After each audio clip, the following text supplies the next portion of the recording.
It was the second week of October, a little after 6 in the morning, and I was standing in my gravel driveway with a cold cup of coffee hollering for a dog who wasn't coming. Gus was 11. Blue heeler, one ear up and one that never did stand right. And in 11 years, he never once missed the sound of my truck door. I found him at the corner of the hayfield where the tag alders start. I'm not going to describe it to you. You've had a dog. You know. What I did next was wrong, and here is how. I bought a call. I sat that same field edge the next evening with Dad's old 30-30 across my knees. And I did everything 44 seasons of hunting whitetails had taught me. And I called in nothing at all, not that evening, not that week, not that month. But I was hunting them like deer. And a coyote is not a deer. He is the one animal out there hunting you back the whole time you hunt him. So stay with me to the end, friend, because the reason a coyote hangs up at 90 yards and won't take one more step is not that he saw you and not that he winded you. It is one specific thing about where his nose believes that dying rabbit is standing. And once you hear it, you will never set up in the dark the same way again. I'm Donna Larsen. I'm 52 years old. I live in the Northwoods of Wisconsin. And my dad, Ray, had me in a deer stand before I was 8 years old. I shot my first buck at 11 with his old 30-30, and 44 seasons later, I run the same deer camp I grew up in. I was the only woman at that camp for 30 years. Most of what I know came from men who are gone now, and every one of them would be tickled to know you're hearing it. Now, this matters to you even if you have never once thought about hunting a coyote. If you hunt whitetails, you already have a coyote problem. You just may not have put a name on it yet. Those fawns that hit the ground in late May and early June, a good share of them never see the 4th of July. Your does get nervous and move their bedding. A scrape line in the pines that was hot last week goes stone cold and you can't figure out why. And that trail camera picture at 2 in the morning of a coyote standing right where your buck ought to be standing, that is not a curiosity. That is a competitor working the same ground you are. Just about every fellow I know does exactly what I did that fall. He buys a call, walks out to the same field he deer hunts, sits down in the same spot he always sits, and blows on that thing for 20 minutes. Then he goes down to the gas station and tells everybody there just aren't any coyotes around anymore. There are plenty of coyotes around. I promise you that. The trouble is that a coyote learns faster than any whitetail you have ever hunted, and he only needs to learn a thing one time. I got 5 things wrong that fall, and every one of them cost me. The 5th one is the one that ties straight back to that 90-yard hang-up I promised you, so hang on to that. Before I get into mistake number 1, let me tell you where all of this comes from. For 44 seasons, I have been writing things down in a notebook, and most of what is in there is something I got wrong first and paid for. Last winter, I typed 101 of them into a book called Donna's Whitetail Bible, 101 field-tested tricks to stop going home empty-handed. It's for the hunter who already does the basics right and still eats tag soup every November. Turning a nocturnal camera buck into a daylight shot, figuring out why a good stand went dead, telling honest sign from lying sign. No gear ads, no $400 gadgets. It's $17 marked down from $47. $17, and like Dad always said, the deer don't care what you spent. Now go ahead and grab your phone and open up your camera, the same one you use to take pictures. Point it at that square code on your screen and hold it steady for a second. A little link will pop up, give it a tap, and it will take you straight to the book. And if you are watching on your phone right now, the link is waiting for you right down below in the description. Take your time. There is no rush at all. I'll wait right here. All right. Mistake number 1. I hunted a coyote out of a deer stand. I climbed into my ladder stand on the edge of that hayfield, got myself comfortable, and sat there 3 hours the way I have sat for whitetails my whole life. Then I did the exact same thing the next night. Same stand, same field, same 3 hours. A whitetail hunter wins by sitting still in one good spot until the deer makes the mistake. Coyote hunting is the opposite arithmetic. You are not waiting for him to walk past you. You are trying to convince him that something is dying, and if he is not within earshot when you say it, nothing you do for the next 3 hours matters one bit. Here is what I do now. I give a stand 20 minutes, and if nothing shows, I get up and I move. In open farm country, I will move a mile. In thick timber like ours, a half mile is plenty, because the sound doesn't carry near as far through popple and balsam. Then I set up clean and start the whole sequence over. On a good January morning, I will make 6 or 7 stands before lunch. 6 or 7. That is the entire game. You are not out-sitting him. You are covering country until you find one that is home and hungry. And here is the part that cost me the most that fall. I burned that hayfield right into the ground. I called the same field 7 or 8 evenings in a row, and every coyote inside of a mile heard a rabbit die in that exact spot over and over and never once found a rabbit there. They learned that, friend. They learned it in one night. Now I will not call the same stand twice inside of 3 weeks, and if I get one to hang up and slip away, that spot is finished for the season and I write it off. Mistake number 2. I sounded like a man hollering into a bucket. I bought the loudest call in the case and I blew it like I was trying to reach the next county. Louder gets heard farther, and farther means more coyotes hear me. That part is true enough. What I never thought about is what happens to the coyote already bedded 80 yards away in the tag alders, watching that field edge when a rabbit that size screams loud enough to be heard a mile off. He doesn't come. He gets up and leaves. Because nothing that small makes that much noise, and he has been eating rabbits his entire life. So, here is the sequence I run now, and it is the same one every time. The first minute or 2 I call soft. Barely more than a whimper.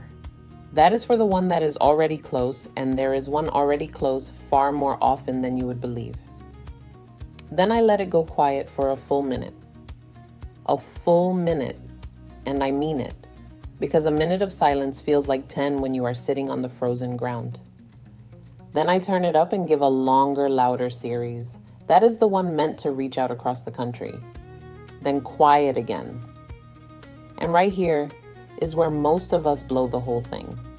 That silence is not dead time. That silence is when he commits. A coyote comes to the last place he heard the sound, so if you are still working that call while he is coming, you are moving his target on him while he walks to it. Call, then hush up and hunt. Your eyes do more work than your mouth does on a coyote stand. Mistake number 3. I blew the same rabbit squall in January that I blew in July. Coyotes run on a calendar the same as deer do, and if your sound doesn't match the month, you're speaking the wrong language to him. Roughly speaking, and go check what your own state allows before you carry any of this into the woods, because the rules on calls, seasons, and hours are different in every state. Here is how I split the year. Late fall and on into early winter, food is the whole conversation.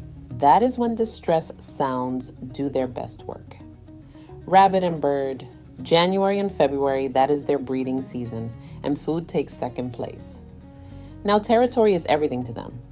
A challenge howl or 2 coyotes talking will drag a male across a whole section when a dying rabbit would not move him 1 inch. Late spring and summer, they have pups in the ground, and there is not a more protective animal in these woods. Pup distress will bring a mother in on a dead run. I will be honest with you about that one. I use it sparingly, I use it clean, and only where it is legal and where somebody has a real problem on their hands. It works too well to go throwing it around for sport. Match the sound to the month. That is the whole rule, and it does not cost you a dime. Remember that 90-yard hang-up I promised you at the start? 2 more mistakes and we are standing right on top of it. Mistake number 4. I got there like a deer hunter and I sat down like a deer hunter. I parked the truck 40 yards from where I meant to call. I shut the door. I walked the top of the ridge in the open with the sunrise behind me, lit up like a church window.